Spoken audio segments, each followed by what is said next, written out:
Welcome, y'all. Everyone coming in from the waiting room, please share your name, your pronoun, and your town in the chat. We're going to get started in just a few minutes as people keep coming in to meet technology.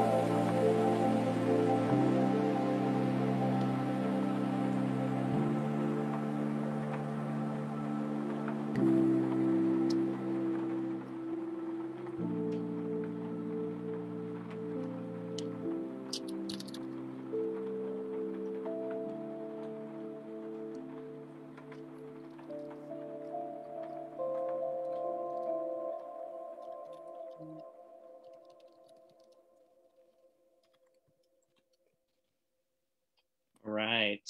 Welcome, everyone. Welcome.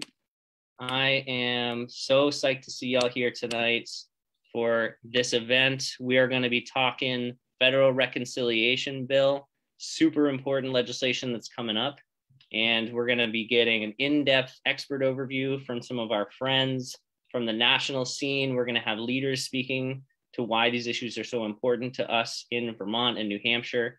And at the end of the hour, we're going to invite everyone who's with us tonight to help us reach out to our neighbors. We're going to be doing a phone bank for everyone after the live stream so we can reach out and build more support for us winning on the critical issues that are part of this federal reconciliation bill. So my name is Isaac Grimm. Welcome, y'all. For folks who are coming into the Zoom right now, please share your name, your pronoun, your town, and why you're here tonight in the chat. Super psyched to have y'all. For anyone watching on live stream, hello. So Isaac Grimm, organizing director with Rights and Democracy New Hampshire. We're here with our counterparts in Vermont, and we're here with a lot of amazing leaders and national experts. And for those of you who may be newer to the organization, Rights and Democracy is a grassroots people's organization that's fighting for justice, from climate to racial justice to economic justice, healthcare for all. There are so many things that we're fighting for locally, statewide, and on the national level. And we throw down around elections too. We endorse candidates, we help recruit and train people to run for office. And then we throw down after they get elected to make sure that we're winning the things that we need and holding our decision makers accountable. So that in mind, if you're in New Hampshire, we got municipal elections tomorrow, make sure you do vote. So why are we here? There's this massive bill coming up that's a part of Biden's Build Back Better package. This is a federal reconciliation bill. In other words, we don't have to have 10 Republican senators vote on it so we can actually win amazing things in this, right? But there's still a lot of important work for us to do because we got some Democrats who need pushing, including some of our own. And it's really complicated what's going on at the federal level. So we wanted to provide this space so we can do an in-depth deep dive into the bill, help y'all understand what's in this, what the process is going to be, for us getting to the big wins that we need very soon. And so that y'all can see why this is so important, connect with leaders who are fighting for the issues that are so important to our communities, and so that we can all get some time together to take action. All right. So without further ado, I'm super excited to introduce y'all to two of our friends from the Congressional Progressive Caucus Center Action Fund. This organization has been a huge help to us this year, providing support, providing technical know-how, providing in-depth overviews for us, meeting with our staff and our members. So super appreciate this amazing organization. And with that, I'm going to pass it over for a bit of an in-depth interview, 10 to 20 minutes, and then we'll have time for questions and answers. So as they're going through these details, if questions come up for you, please do share them in the chat. And then my counterpart, Dan Fingus, is going to help facilitate a question and answer session after that. So we're going to be hearing now from Jessica Juarez-Scruggs, who's the Communications and Grassroots Rising Director with the Congressional Progressive Caucus Center, as well as Ricardo Pacheco, who is their Legislative Affairs Associate. Thank you two so much for being with us tonight.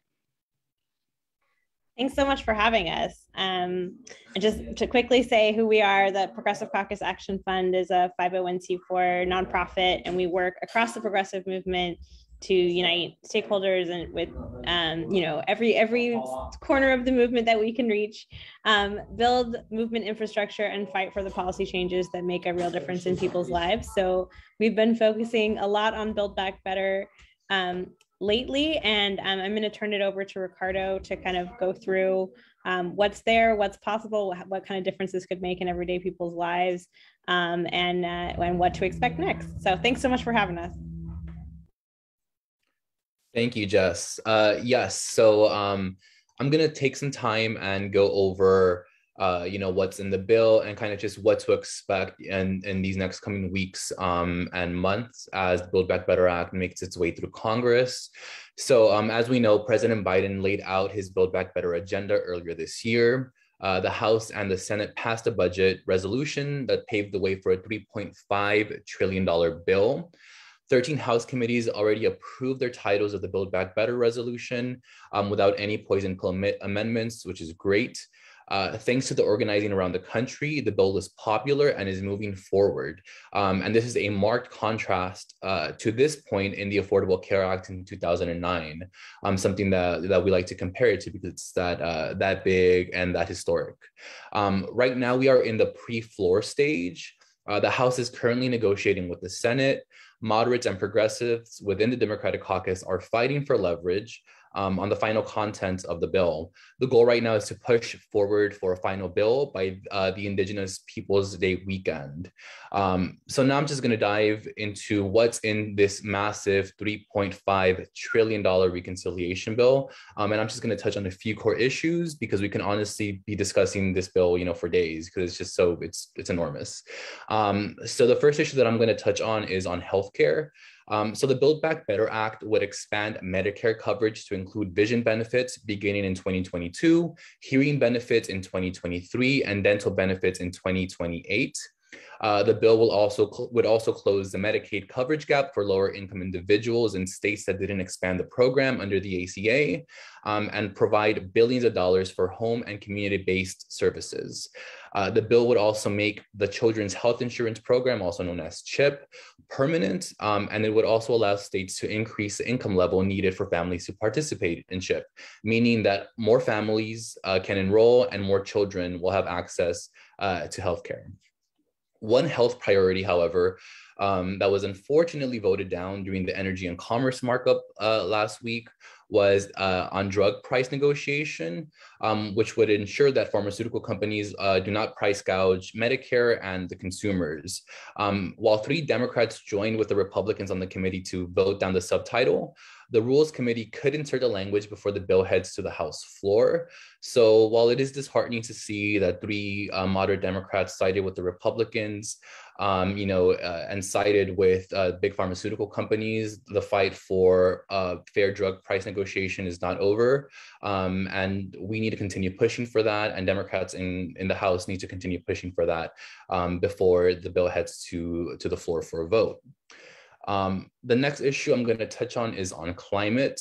The Build Back Better Act would make historic investments in the fight against climate change. It would provide billions for forestry programs, including forest restoration and resiliency. It would create the Civilian Climate Corps, which would employ Americans to conserve and restore public lands and waters, bolster community resilience, increase reforestation, increase carbon sequestration, protect biodiversity, improve access to recreation, and address the changing climate. It would also provide billions of dollars to multiple agencies for climate change research, climate resilience, conservation, environmental restoration in coastal areas, cleanup activities at abandoned mines, and other environmental initiatives. The bill, in combination with the already passed bipartisan infrastructure bill that passed the Senate in August, would also replace every lead water service line in the United States, support non-federal financing of zero emission technology, support home energy efficiency and appliance electrification rebates, fund EV charging infrastructure, clean up Superfund sites, replace school buses, garbage trucks, and other heavy-duty vehicles with zero-emission vehicles. The bill would also establish an oil and gas leasing moratorium on the Atlantic and the Pacific coasts and in the eastern Gulf of Mexico. It would also repeal a previous authorization for drilling in the coastal plain of the Arctic National Wildlife Refuge. It's also very important to note that some of the ways to pay for these climate investments include increasing leasing fees and royalty rates on onshore and offshore oil and gas extraction, and reinstating a tax on crude oil and imported petroleum products. On housing, the bill makes historic investments in affordable and public housing as well.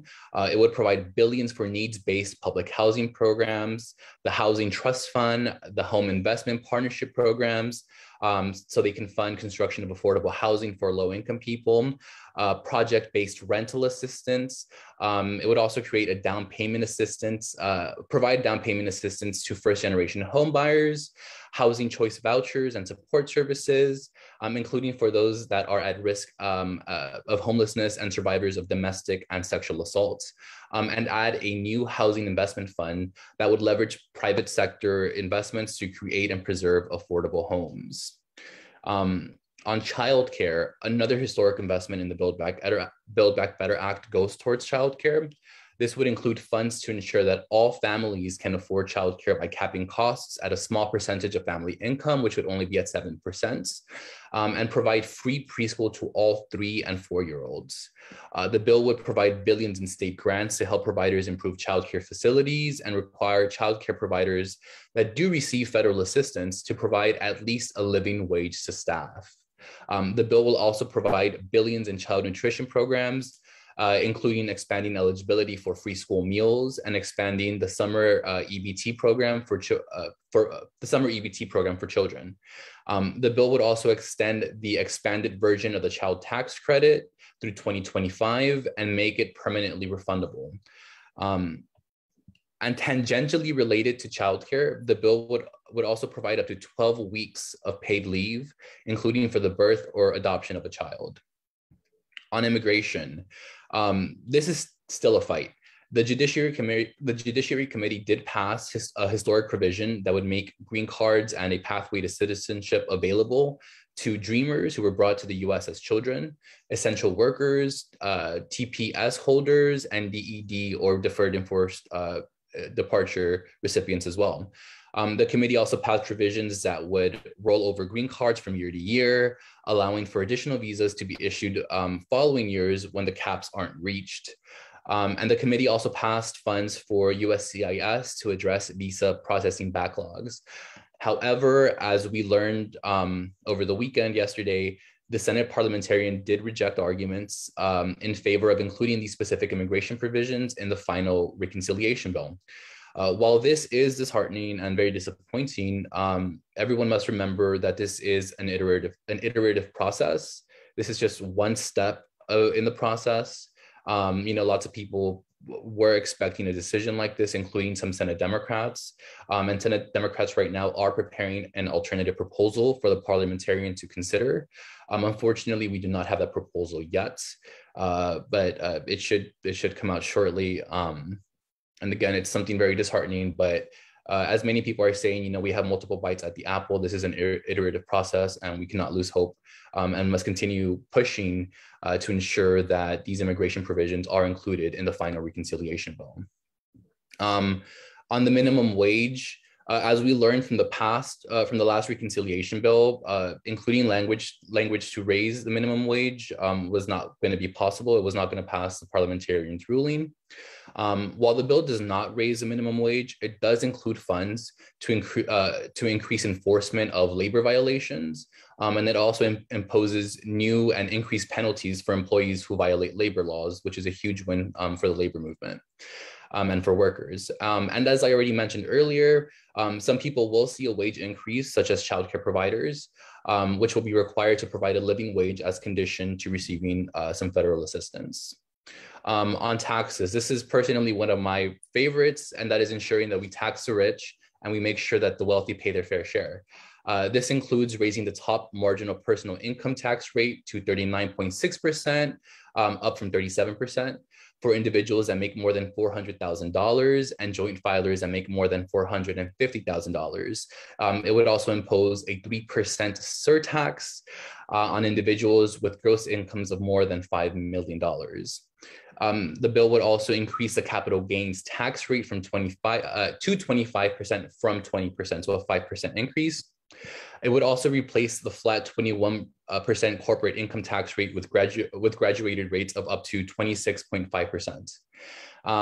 And it would also provide additional funding for the IRS to increase audits on wealthy individuals, because as we all know, the wealthy like to evade taxes. So making sure that the IRS has the funds and the resources necessary to go after those tax evaders is also very important to make sure that we're able to fund our priorities. I know that this was a lot of information. Like I said, we can continue talking about this bill literally for days because it's so enormous. And there's still so much more in the bill that is notable and historic. But now I just want to provide a brief timeline of what to expect next. So before the Build Back Better Act goes to the House floor, House leadership and committee chairs will work through any additional changes and make a manager's amendment in the Rules Committee. Drug pricing will now be top of the agenda for the Rules Committee, because as we saw, the subtitle was voted down in Energy and Commerce.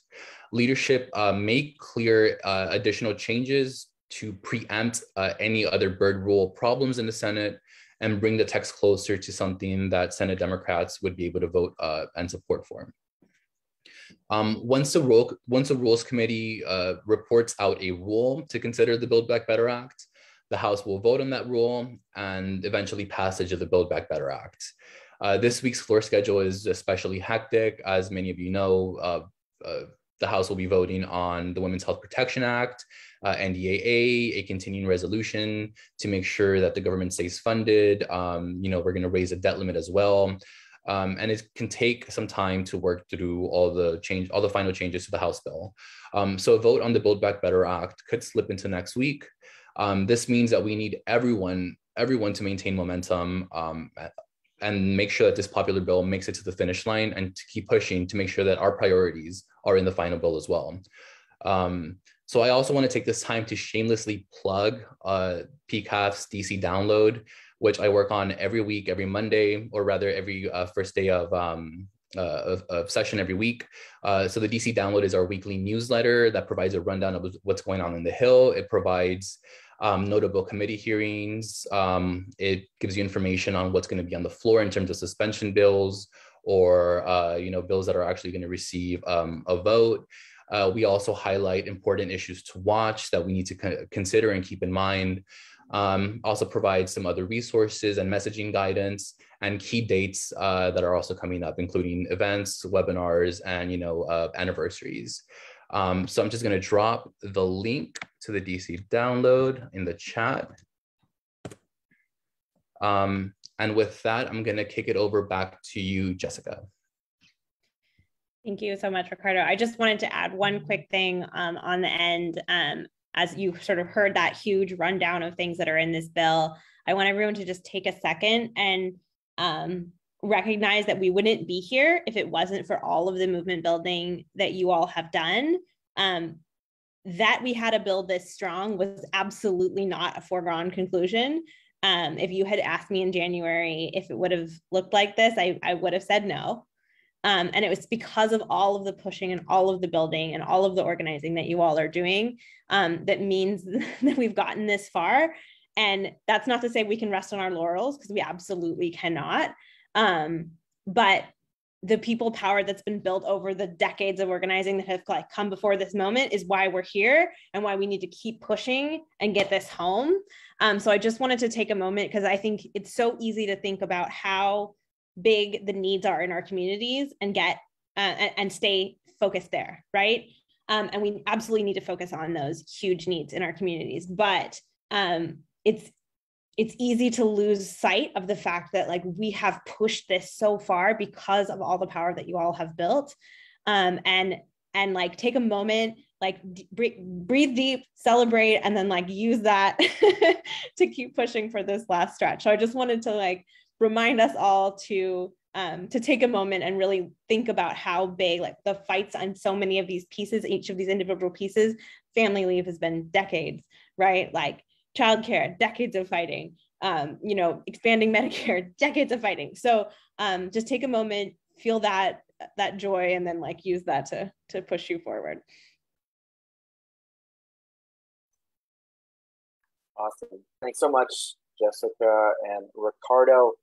Jessica, you explained the bird rule in the chat for anyone who's interested in what the bird rule is and how it relates to what they're talking about for the budget stuff. So folks want to see that. I'll start off with a question, and then if folks have questions, they should throw them in the chat now, and we can go through it. Ricardo, you mentioned early on that they're trying to get this done by Indigenous Peoples Day weekend, which I believe is the second weekend in October. Does that look like a House vote next week? What does that look like? I know it's a lot of tea leaves reading, but what are you expecting as far as how quickly the action will happen? Yeah, it's definitely a lot of tea leaf reading. We definitely have to kind of look at how leadership is negotiating. One thing that some of us continuously say is we're only going to get as much as the AOCs and the Joe Manchins of Congress can agree on. So right now it does look like so in the process right now we're in the pre-floor. The budget committee is still in the process of wrapping it all into one nice reconciliation bill. After that, it will head over to the rules committee for a vote. And then after that, it's finally over to the House floor. So for a House vote, we can see it as early as next week. Again, this week it's the House floor is just heavily impacted with a lot of other bills that they're also considering. So it can be as early as next week, but they are hoping for the second weekend of October to also pass, to at least pass it on the House. October, great. Are there any other questions out there? You can raise your hand, use the hand raise function, or throw them in the chat. Let's see, I've got Matt and then Laura. May I speak? Yes, please, Matt. Go ahead. Yes. There is a problem with what's going on around the United States and in Vermont in general. It's not only the Build Back Better plan, but from what I'm hearing from outlets from outside of Vermont saying that we need to get the two moderate senators, one from Arizona and the other one, Joe Manchin of West Virginia, to be on board. The question that I have is, why don't we use the child care infrastructure, part of that bill as a, move forward progression, because that is number one for most priorities, because that's like 60% of, Americans and 60% to 80% of Vermonters that need child care infrastructure bill to pass, because without this bill, we're never going to be able to move forward together. Thank you for taking my question. Yeah, one thing I'll say on that is that, there's definitely a lot of posturing right now on, both with moderate Democrats and those also with some progressive Democrats. One thing that everyone can agree on in the Democratic caucus is that it's important that we do something. There's, losing is not an option. The worst case scenario is that we're not going to get the $3.5 trillion reconciliation bill, that it will be watered down to make sure that we are able to get some moderates on board, both in the House and in the Senate. So, we're definitely considering, we should definitely consider what, comes out from, Joe Manchin and Kirsten Sinema. But at the end of the day, we can't, let that also kind of like, dim us down or think that we're not going to get anywhere or that we're not moving forward, because at the end of the day, everyone is in agreement that something needs to happen.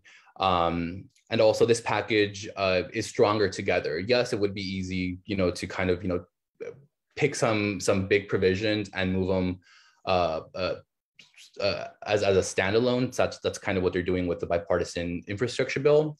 But it's stronger as a unit. And then also we need to consider that this is a reconciliation process. This is our way to make sure that we don't need, 10 Republicans on board. We only need to convince the moderate wing of the Democratic caucus. And just to add on to what Ricardo said, I think, it's our job as the progressive movement, as folks who are standing up for our communities and our families, to make sure that our representatives hear from us about that we need all of this, right? That we need to invest broadly. That, like, roads and bridges are not enough. We need childcare, we need healthcare, we need everything that we like, climate resiliency.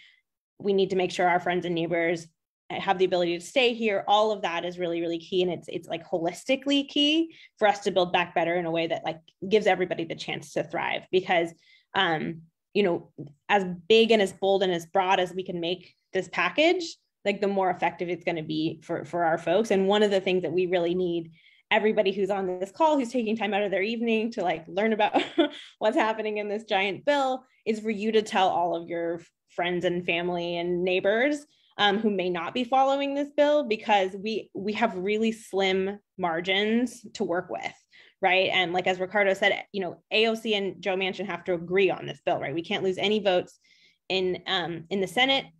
And if it's going to go through in the House, there's only 3 Democrats who could vote against it, right? So that is a very slim margin. And for those of us on the outside who are, pushing to make sure that our representatives are hearing from us, that means all the representatives count. There's definitely some folks in New Hampshire who need to hear from you. There's definitely some folks in Vermont that need to hear from you all.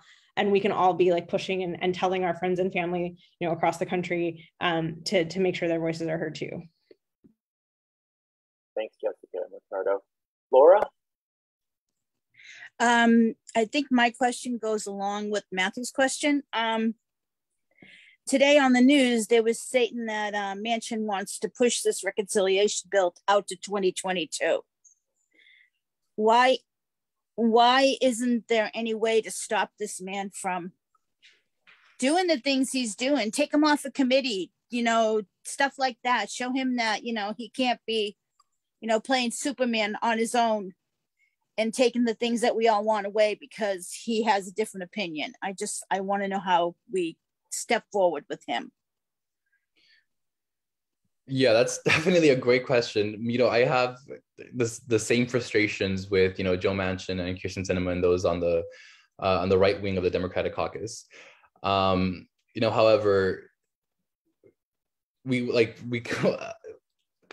I really dislike this man as well, but he's still a Democrat. We still need his vote, and because it's a reconciliation process, we need to make sure that we all, vote as a block. In terms of voting, or rather pushing the vote down to 2022, again, it's a lot of posturing that we're going to continue hearing this week and next week. And just to reiterate what Jess has already said, it's on us to make sure that we're contacting our representatives, that we're contacting our senators, that we keep the momentum. We all need to remember that this bill is incredibly popular. The provisions in this bill are incredibly popular amongst both Democrats and Republicans. So we need to make sure that we continue pushing and that we keep the momentum and make sure that this bill makes it to the finish line. Yeah, and what's happening right now is negotiations are happening in the press, right? So everybody's trying to look like they have the strongest hand possible while they're negotiating amongst, the representatives and senators are negotiating amongst themselves to come up with the final text of the bill. And so they're trying to say, to sort of push their position as far to the extreme to kind of get, because, you always ask for more than you want in a negotiation, right? And so they're trying to like jockey in the press. And we in the progressive movement, one of the things that we can do is like strengthen the hand of our progressive champions, so that when they're, in a committee meeting, writing the final text of the bill, they can say, look, there's so much pressure from the outside that says we really need these things. So, we do have to ultimately get everybody on board.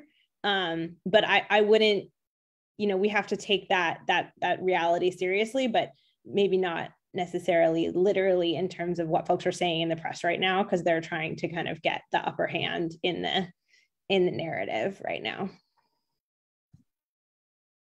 Great. Deborah, you had a question? Yes, can you hear me? Yep. Okay. One of the things that's really concerning about this bill, and that I'm having trouble pushing it in the disability community, once again, you went to Medicare, and most disability people under 65 do not use Medicare. They use Medicaid. And with this big push for dental and vision, and it's not coming through to Medicaid, it feels like, once again, you're dividing us in between the elderly and the disabled. And that's a big component that's left out of the table. And then we've heard back, well, we're going to fix the waiver system. And it's the lack of knowledge about the waiver system that goes from state to state that is very concerning. And it feels like a big push you want from us, but you gave us a crumb and telling us to be happy. Disability community is finally saying, yeah, if we're not brought to the table as a part and whole of things. So what are you going to do about people you really are saying, hold on to, maybe we'll fix it later, and who have heard that and been marginalized that for years upon years?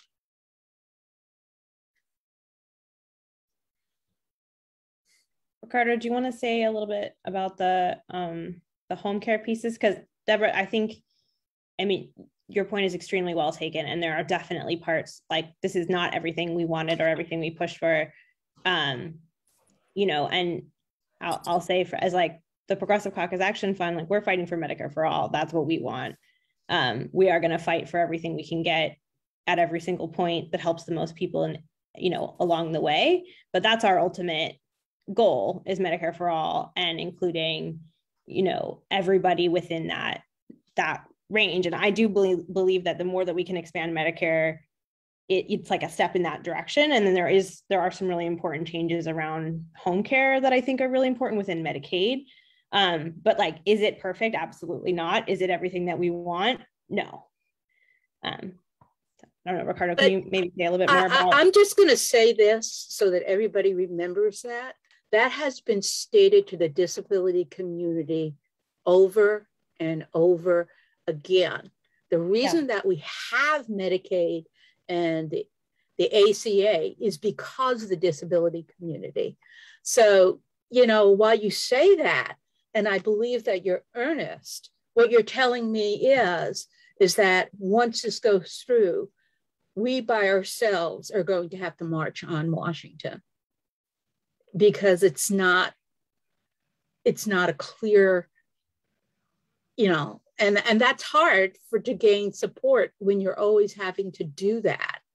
Yeah, absolutely. I mean, I'll say, so my mom was part of the folks who were in the fight for the Americans with Disabilities Act way back in the day. Some of the folks who did civil disobedience on the front lines. Like, I'm viscerally aware of how often the disability community is pushed to the side. And so I'm not trying to minimize that at all. And we absolutely are going to have to keep fighting after this bill. This is not the end, for sure. But I do think there are some important things around home and community-based services in the bill that are going to make a real difference for folks being able to get services and stay in their homes. And I know something that a lot of folks that I'm in touch with in the disability community are really fighting for. So maybe Ricardo can go a little bit more into them. Just to add, some figures in it, what currently has passed, through markup is 190 billion for home and community-based services. It's definitely not the 400 billion that we are pushing for. But, this, like Jessica said, we are going to continue having to fight for these kinds of provisions and these kinds of investments. And 190 billion in it is also historic. Of course, we're not minimizing it, but it's just something that we need to continue fighting for. Thanks, Jessica and Ricardo. Dakota. Hi, guys. Thanks for having me on. So if this reconciliation bill is passed, whether it's this year or whether Manchin and others are successful in getting it pushed to 2022, after those federal funds are dispensed, when should residents expect to see meaningful change in their lives? That is a super good question. And I'm going to actually put one thing in between those. So it's going to depend, the part of the answer, and Ricardo can maybe go into a little bit more detail on this, but it's going to depend on which part of the bill, like they're all probably going to get implemented at different places. But one of the things that we as a progressive movement need to keep in mind is like passing the bill is not the end of the fight at all. We pass the bill and then we have to fight for implementation. And oftentimes we'll get a bill passed and then we'll be like, sweet, done, on to the next thing. And it's not like what we saw with the American Rescue Plan, right? Is so there's all this money that's coming from the federal government down to the state and local level. And now we're having to have state and local fights about how that money is used, right? So that's going to be part 2 of this fight. We try to pass the biggest, boldest, best version of the Build Back Better Act that we can get.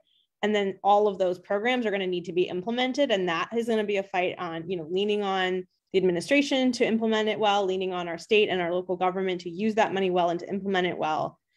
So this is like the beginning of a mountain, but it's a mountain that's great. Like when you're fighting for a program that has funds and there's like something going forward, it's a lot easier fight than like trying to create something out of thin air. So I don't want to. It's not like a bad thing to have that fight. It's a great thing to have an implementation fight, but that's next. Yeah, and one thing I want to add to that too, Jess, is that, as Jessica said, there are going to be some provisions that won't go into effect until 2022, 2024, 2028, or some of the funds being dispersed, for example, for affordable homes. That's going to take some time, but once it's there, it's set. And additionally, there are, some provisions that are going to help people almost immediately. For example, one thing that comes straight into my mind is enhanced child tax credit. That was already passed earlier this year. It's set to expire at the end of the year, or rather, it's only going to be for this taxable year. So if the provision that we currently have in the reconciliation bill would automatically extend that to 2025, and making sure that families, with children, for the following year are also eligible for that enhanced child tax credit. And it also makes it permanently refundable. So that way they don't have to claim it at the end of the year. Rather, they'll get it in different iterations throughout the year. It's already made a huge difference in the lives of millions of families across the country, making sure that children, aren't hungry. And it's going to continue doing that as well. Just one quick thing to add to this is part of what we're fighting against is decades of the right wing trying to dismantle any sort of social programs. And so part of the reason that things won't move as fast as we want when we win, and why it's so important that we fight for implementation, is that we're pushing back against decades of attacks that have weakened the infrastructure that we need to have to be able to move these programs forward. So just, a little bit of historical context there, right? Like this is something that we've been fighting back since the 80s, and Reagan started really like dismantling any sort of social welfare programs. Exactly like they were saying just now, like the fight for us to implement this in the short term and get it moving forward and making sure that it happens properly is important. We also have decades of work to do to build back from what has been happening to our federal government for many years, as the right wing has been dismantling the many social programs that we need. So we have a serious chance at some super important victories right now, but like we got our work cut out for us nonetheless.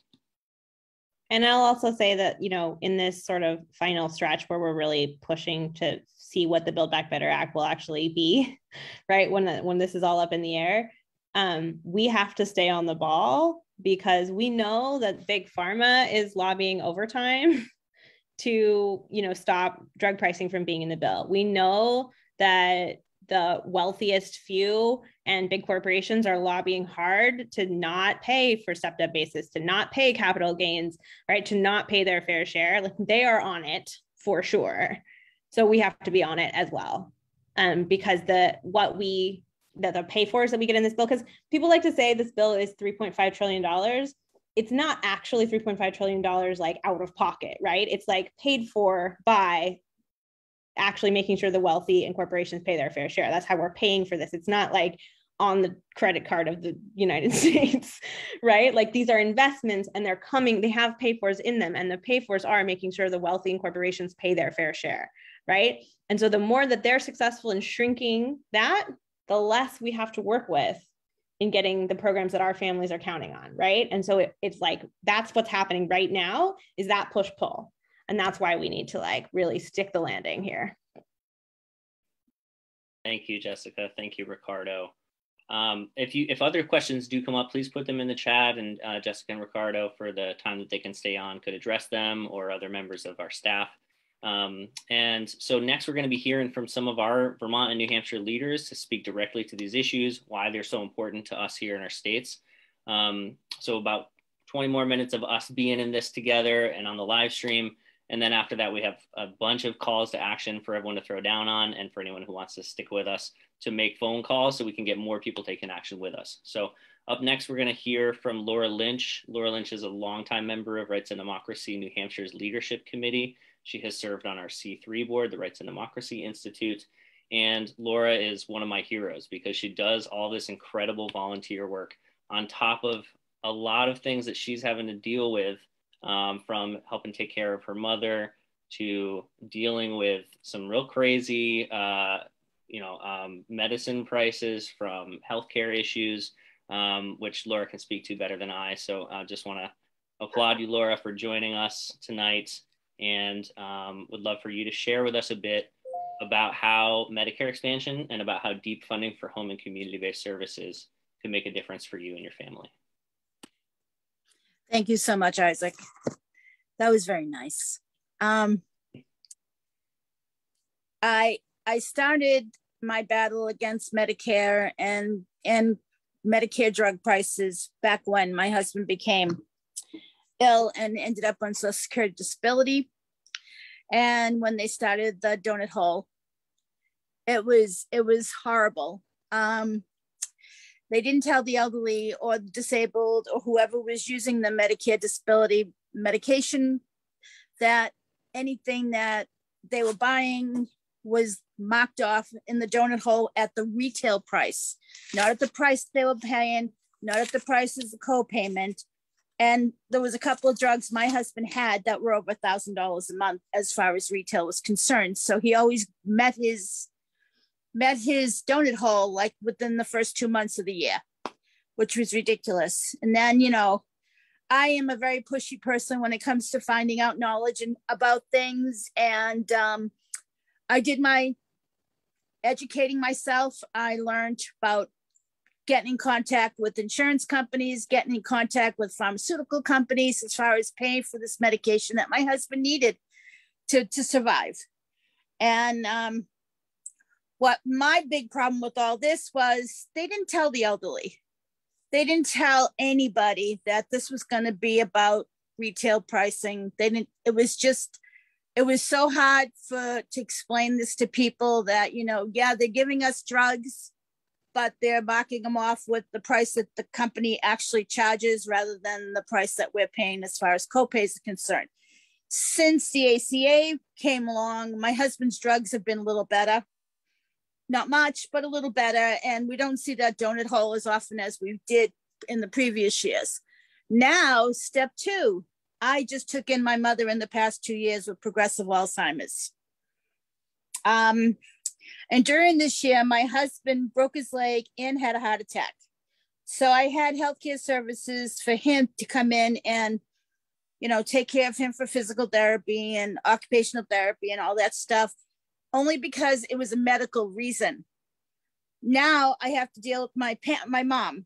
And at first they started coming, but now there's like a waiting list this long, huge, to get the help we need for her. I am being nurse, cook, the whole works for my mother. I change her every day. I give her meds every day. I do everything that a nurse's aide or an LNA would be doing right now. But my problem with this is I'm getting overwhelmed and I need someone to come in and help.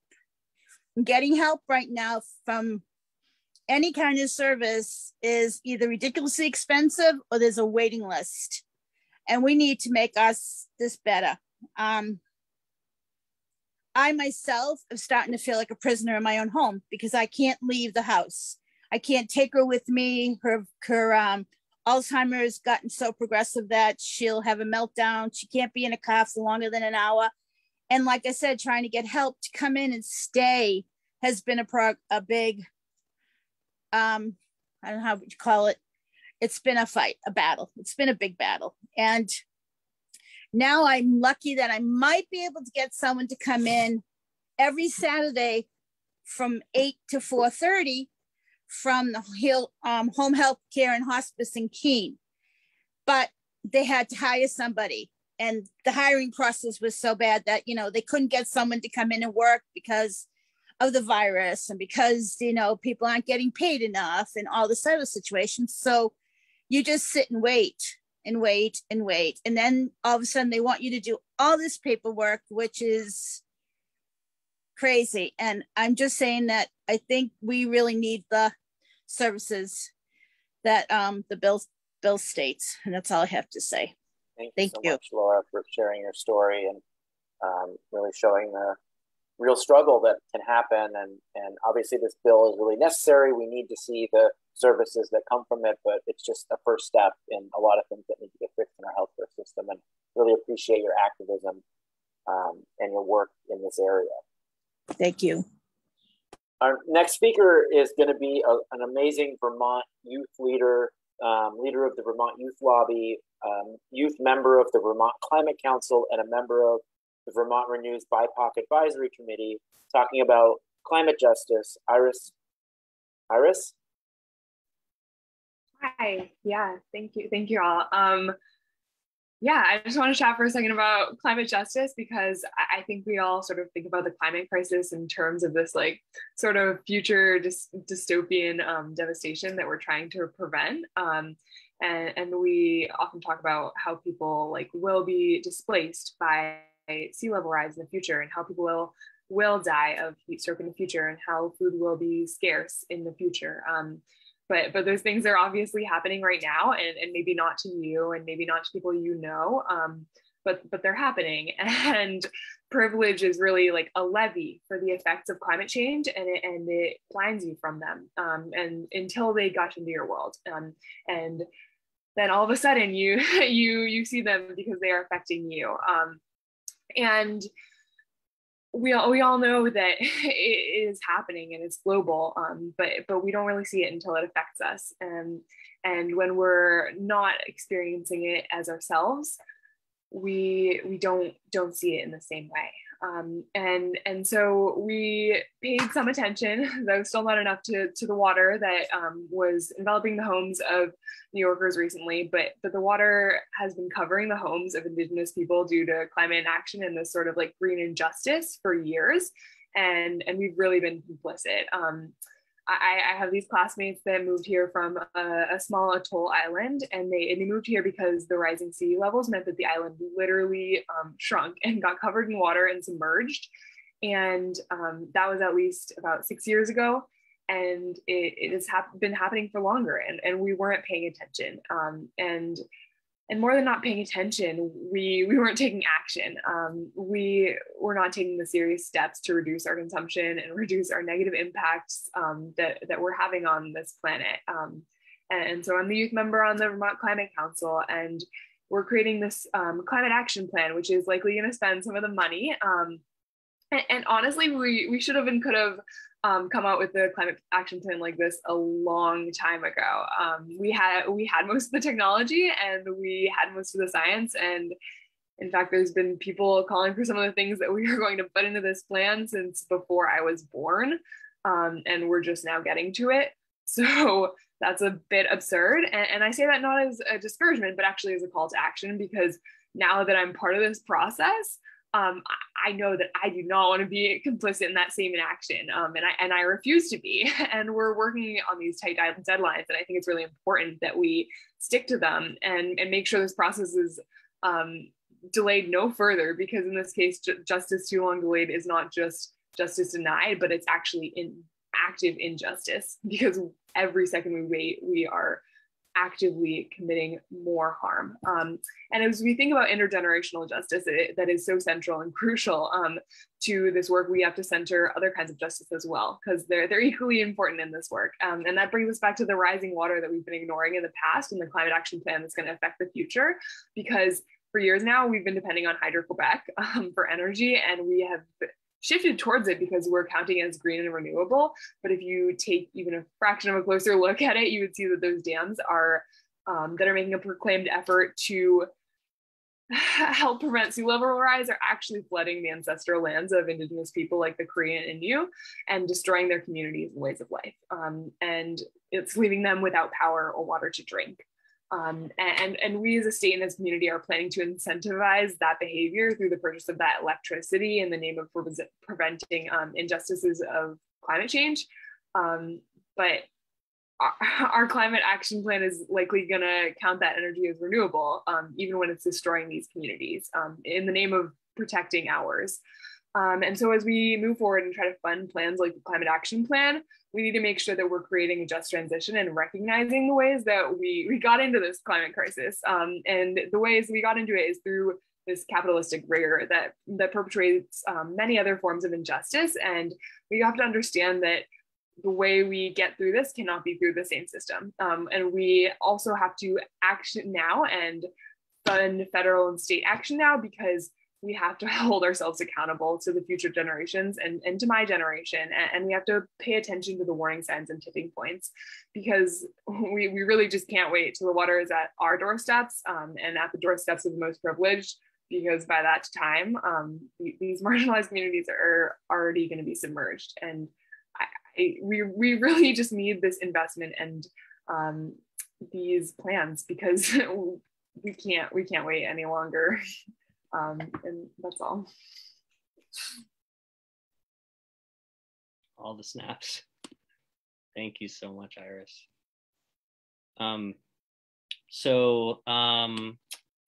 Really appreciate you joining us, and for already being so deeply involved in this. You are well beyond where I was at your age. Thank you for your leadership.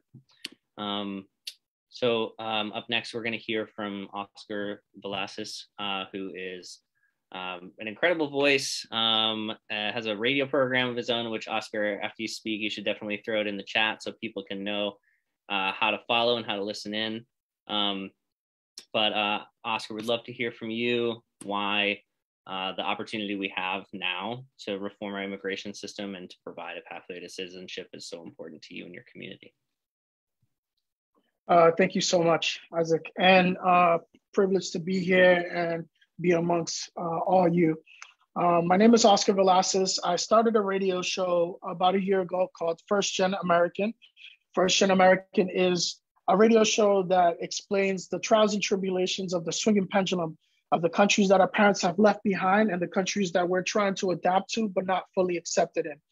This radio show came about after a racist rant, if you ever heard of Diana Ploss. She was a woman that was on her way to a conservative radio station, speaking her opinion and outing her voice to these landscapers, these gentlemen that were here legally and working visas, and just communicating in their way that they know best, and in Spanish. As she was on her way to the radio station, she overheard them speaking and communicating in Spanish, and she shunned them down completely. She embarrassed them. And as she was completely comfortable doing that, she went up to the radio station and completely went about her show.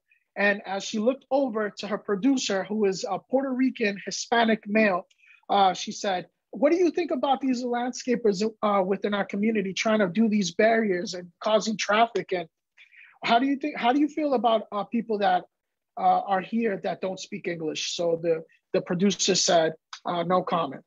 So these are the issues that we deal with on a day-to-day basis, but not that day. So after that happened, a couple of hours later, I went down with a couple of friends within the community leaders that are Hispanic. And I spoke to these gentlemen and I told them that this bigotry and hate doesn't belong in our community, and we will justify and rectify the situation immediately. And we did just that. So we went up to the radio station owners. We asked them, what do we have to do to remove this hatred and this bigotry, and how do we hold her accountable? And if they don't oblige, how do we hold them accountable? So they said, well, unfortunately, she already signed her contract. She already paid. So we said, all right, we'll go around you. So we went, we hired a lawyer, and we asked them what we needed to do. And the lawyer said, well, you need about 1,800 signatures. In 48 hours, we got about 52,000 signatures and hand delivered it to the radio station owners and got it replaced. After that, I thought I had a pilot episode called First Generation American, which we talk about just that, the beginning, the essence of the American dream, and talking about the sacrifices of our parents who were immigrants who came to this country with nothing but nickels to the dollar in their pockets, trying to achieve and sacrifice everything to get the next generation to be able to succeed, to get them out of poverty, or gang-related activities, et cetera, et cetera. And they each correspond to country, or just wanting to achieve the American dream. But what happens is when we become American citizens, we forget our duties to recognize those that gave us the opportunity to be here. I'm a first generation American. I was born, but I'll never forget the stories of my grandfather coming here, I'm South American, crossing from Ecuador and going up Central America and crossing over to be able to achieve that American dream. And also, talking to individuals like Alma, who is a first generation American, and her father was an essential worker at a restaurant. As he helped other individuals, he sacrificed his life as he helped other individuals to transport them to work. Worked in the kitchen, was a dishwasher, a cook, anything that needed to be done at the restaurant in the middle of a pandemic where people had the privilege enough to be at home and work from home. These essential workers didn't have paperwork. These were undocumented individuals that didn't have the opportunity and the privilege like we do in this room. And how he passed away from COVID. He went to the hospital. He didn't have papers. He didn't have health insurance, and he passed away. And while they were trying to help him and to do everything that they can, they kept asking him what type of insurance he had, and he couldn't provide any because he didn't have any. And to be able to say that, they were able. What they did was just barely keeping him alive because they wanted some type of compensation. They don't do more.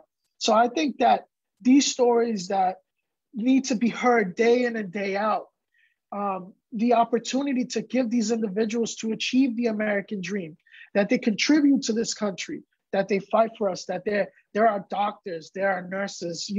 These individuals deserve one pathway to citizenship. They deserve to know their human rights.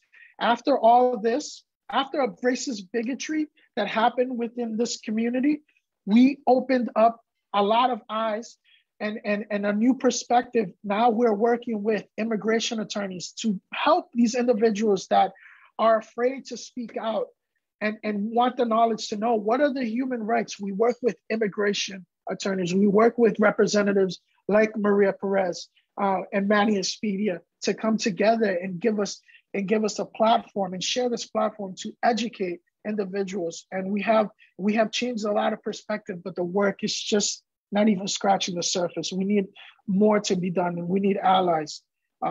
That's why I'm here, and I appreciate everybody. So first generation American, and also moving forward with not only undocumented immigrants, but other individuals. We try to help the first generation Americans that don't have individuals that look like us being leaders and implementing and helping us move forward. So we're mentors, we're ambassadors, we're translators for our community, we're representatives, and we deserve to be heard.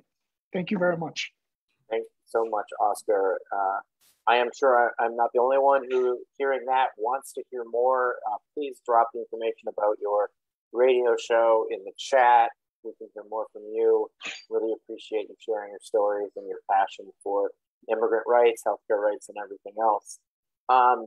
Speaking of passions, we really want to hear from folks what they're most excited about and what they think is going to be most meaningful in the reconciliation bill, with help from our rad tech comms help. We're going to be launching a poll right now to get everyone to know what they think is the most meaningful piece of the reconciliation bill that we can win. So it should be live now. Everyone should see a little pop-up window. Someone just voted for climate. Let's everybody vote. I'd love to see what the biggest issues that people care about are. We'll keep the poll open for a few minutes. I think we're going to roll right into the next speaker, and we will announce the results of the poll after our next speaker. Next up, we have a youth leader, a progressive leader, and a housing leader from Burlington, Vermont, Carter Neubiser. Carter. Yeah, thanks so much for having me and giving me some time to speak on housing. There's so many different ways I could go with it, and it's going to be hard to follow a bunch of extremely eloquent and inspiring folks in the movement. I had some prepared remarks, but I figured I just wanted to walk folks through my budget every month, because just to state off the bat, I am much better off in terms of the amount of debt I collected going through college and being a recent college grad compared to a lot of my peers and friends, former roommates, family. I'm also lucky enough to be working in the field that I went to college for and have a salary with benefits. So compared to a lot of my friends and the stories I hear in my own networks and in my own personal life, I'm actually in like a much stronger position than most. But I just want to like highlight that and then walk you through a budget. So right now I'm paying all in with rent, utilities, things like that, about $1,000 a month for housing here in Burlington. And I have a roommate, so I have shared housing. As folks can tell, I'm in a basement apartment with sort of pipes running through, so I hear water going throughout the building. But because my roommate's still taking classes, we have to be close to campus, it sort of forces us to have housing that's not always the best quality, hard to get landlords to respond to repair requests, things like that. So $1,000 a month off the bat for housing. Then you have a car payment and insurance. I pay insurance every 6 months, but I still have to budget that out because I can't just have a huge insurance bill that I can pay up front. So that's about $400 a month paying for my car loan, used car loan, and also saving for insurance for when that 6 months is up. Then you have food. I'm paying just for myself. I don't have any kids, anything like that. Don't have any dependents. So my food is probably between $50 and $75 a week. So that's another $250. Now, like I said, I'm not having to pay a ton towards healthcare because I have a salary job with benefits, which many people in our generation don't have if they're lucky enough to get a job coming out of college working in their field.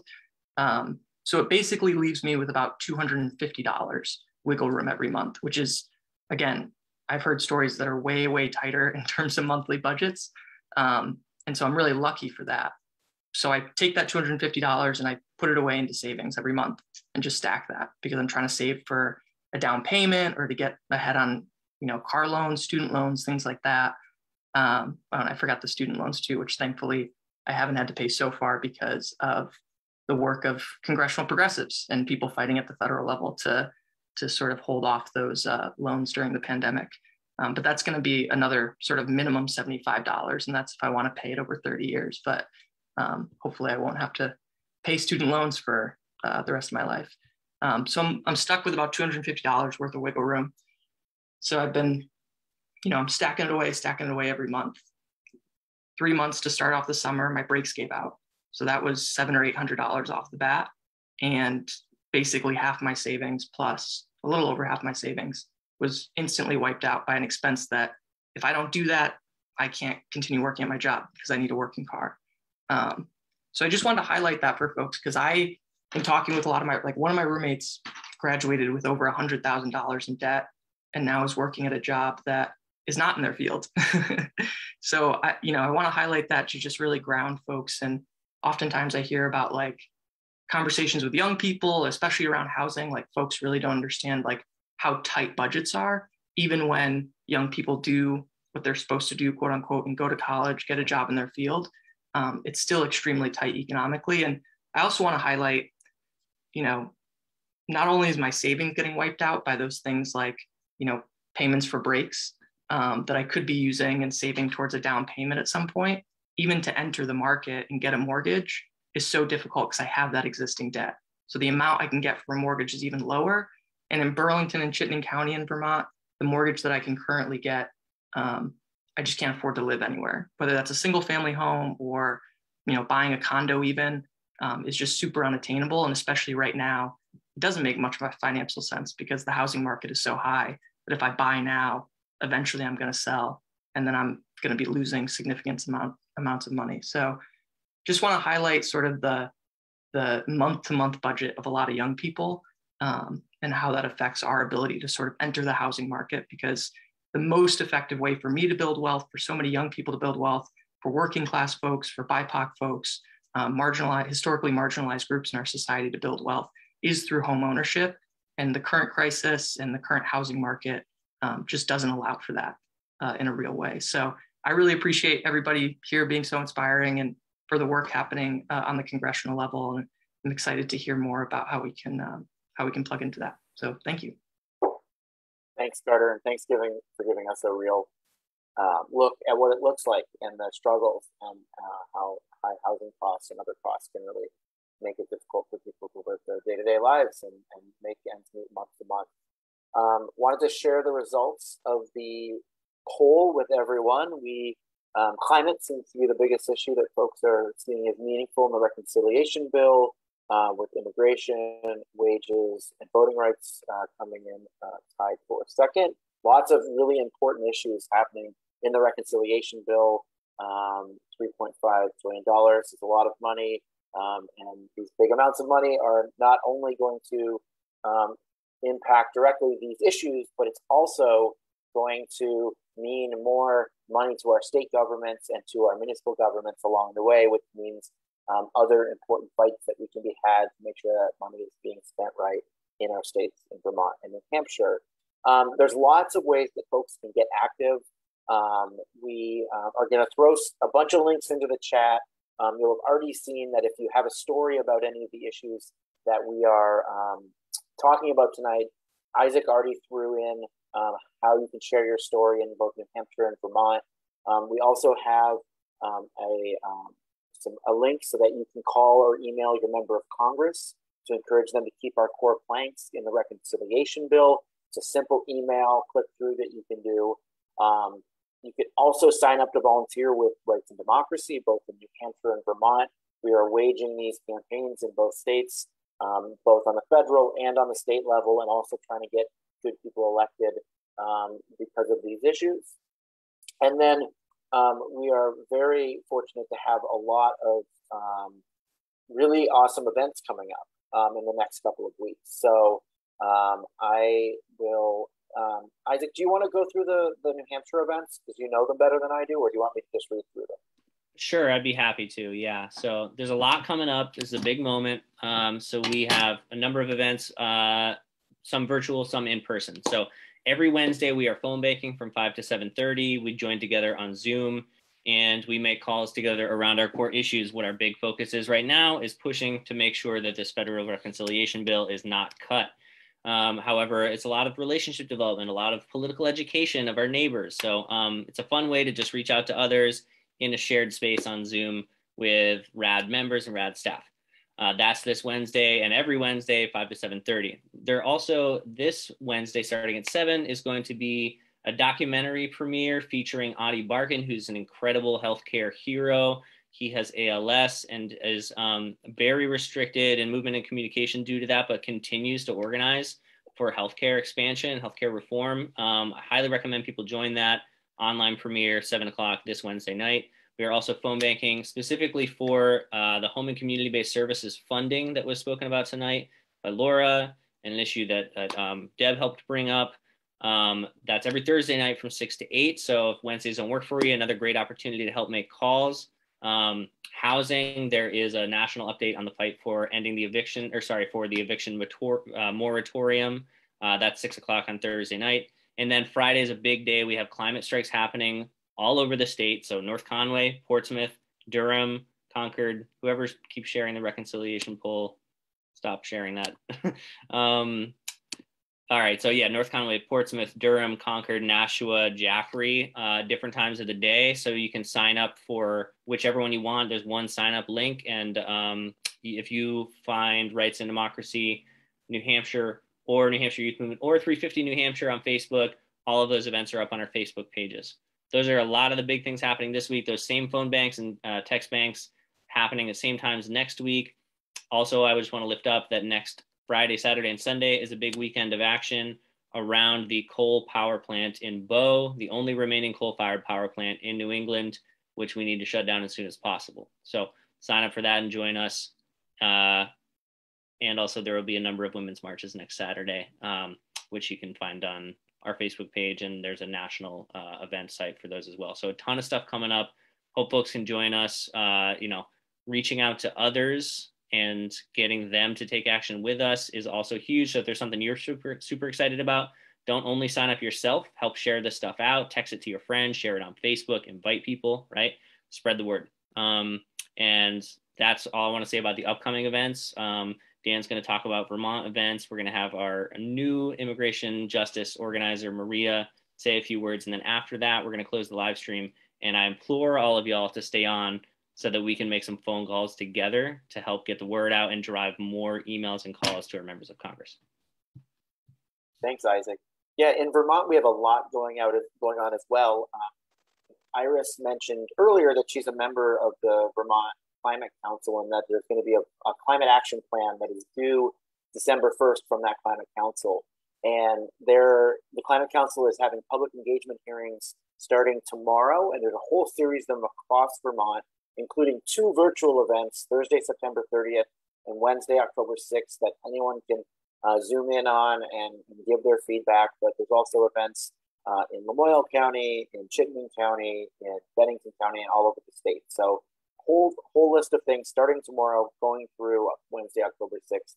Really important that our elected officials and the folks appointed to the Climate Council hear from as many Vermonters as possible about the need for bold action on climate and the need to make sure this climate action plan has a lot of action in it. I'll also just note that as part of some climate events this weekend, as part of kind of the climate strike timeline, on Friday, September 24th, there's an End Line 3 march and rally in Burlington. It starts downtown and ends at Battery Park. And then Iris and the youth lobby and others are hosting the Youth Launch into Climate on the State House lawn, Saturday, September 25th. That's this Saturday from 11 to 2. Get as many young people as you know from the state of Vermont out on the State House lawn. Next week, we're hosting a reapportionment event to really look at the reapportionment, redistricting. This is the process that decides what your district looks like for State House, State Senate, and then related to who's going to be able to represent you and what actually makes up who's in your community when it comes to these issues. And then lastly, our allies at Planned Parenthood and a bunch of other groups, including RAD, are hosting a rally for reproductive freedom, especially with everything that's happened in Texas and other parts of the country. We really need to make sure that we're strongly supporting reproductive freedom. That's Saturday, October 2nd, again on the State House lawn. So lots of really fun events, important events. And with that, I will turn it over to our new immigration organizer, Maria. Thank you so much, everyone. It is my honor and my pleasure to be here tonight. And I'm honored to be the new organizer for immigration justice. But I'm not here just to talk about immigration justice. Everything that is happening in our country affecting us, all of us. When we're talking about voting rights, when we're talking about reproduction rights, when we're talking about health, medical insurance, anything that you can think about is affecting us. And not more than it in any time. It is important for us to use our voice, make sure that we speak for those who don't have a voice, they're not allowed to have a voice because they don't have immigration status. So we asking you to help us to continue doing our work. We cannot do this work alone. So we need members to sign to be part of RAD because our work is so hard and it continues and never ends. And it's not more than anything that we need everyone in our communities to be part in helping us to continue doing what we need to do until we get to the finish line. So I will ask everyone to please support RAD because we have a lot of work to do. But like I say, we cannot do this alone. We need your support. Thank you so much. And I'm looking forward to work with everyone. And please, if you have a couple hours free on Thursday, Friday, and Saturday, please come in and support us too. We're gonna be supporting other organizations. They're gonna have immigration support walk. It's gonna be Thursday, Friday, and Saturday. So we'll put that information soon. But I would like to, people in our community support that as well. So, and I'm looking forward to work with everyone. Thank you so much. Thank you, Maria. All right, I want everybody here. We just had a lot of information, right? Maybe a little tired. I want everyone to come off mute, and I want us to just get loud and give a big thank you and round of applause to everyone who spoke tonight. Yeah! Come on, let's do it. Yeah. Woo! Yay!